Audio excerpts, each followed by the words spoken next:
Well, if we could look back at 2009, obviously Audi losing their stranglehold at Le Mans. How was that for you? I mean, obviously, clearly you work pretty hard to achieve a win whenever you can. Yeah, I think the thing about Le Mans is it's once a year. It's like a World Cup, effectively, in the motorsport terms. And so you work and plan from the previous one. So it's a year's work. And if you're successful, you're spraying the champagne for a year. If you're not, then you're going home licking your wounds and thinking how you're going to do it. And we've had such a dominant run there in the past, and especially after 2008, where we won against all of the odds by doing a perfect job.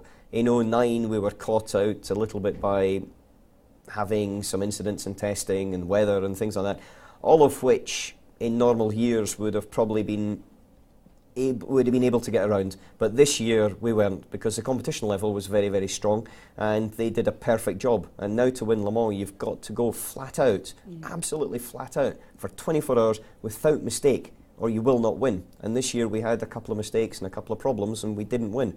But we finished third. We won the Sebring 12 hours at the beginning of the year, the first run with the R15 TDI. And looking into 2010, we've done everything in our powers to make sure that we return to glory. But we're also just looking forward to that first challenge again with Peugeot and also the other teams when we get there. Does that reignite the fire? Because you've had such a domination for so long, then it's taken away for you, and then you think, no, I want that back. The day that it doesn't reignite the fire is the day you should stop.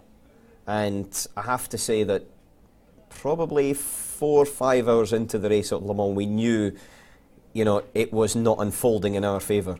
We were actually dropping back at a worse rate than we had been the previous year, and so we knew we were in trouble. And I remember having a conversation with the bosses of Audi and the Volkswagen group, not our Audi Sport people, about how we would fix this for 2010. And so the fire was reignited even during the race of how are we going to sort of turn this around and make sure it doesn't happen again. And it was a nice feeling to know that we had the support of the big bosses, and that they were sort of living the glory but also living the pain with us one-on-one down in the pit lane.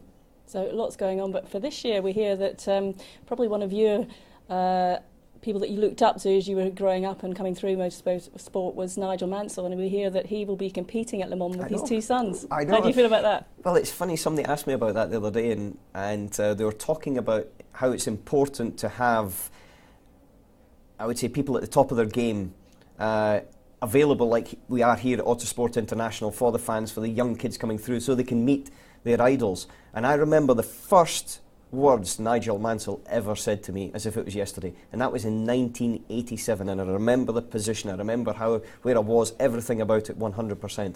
And so to race against Nigel will be quite an amazing thing. It'll be very, very odd actually, because even though he's a little bit older and he's racing with his sons and he says he's not taking it too seriously, I don't think Red 5 has ever taken a race anything less than 100% flat out.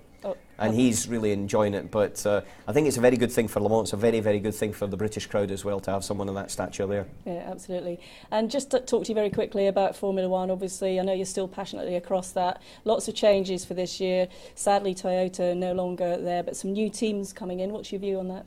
Well, I think the manufacturers dropping out, to be honest, is not a big surprise, especially the ones that didn't achieve their goals.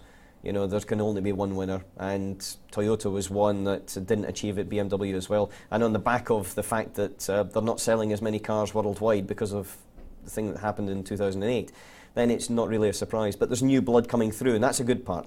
And there is always new blood coming in.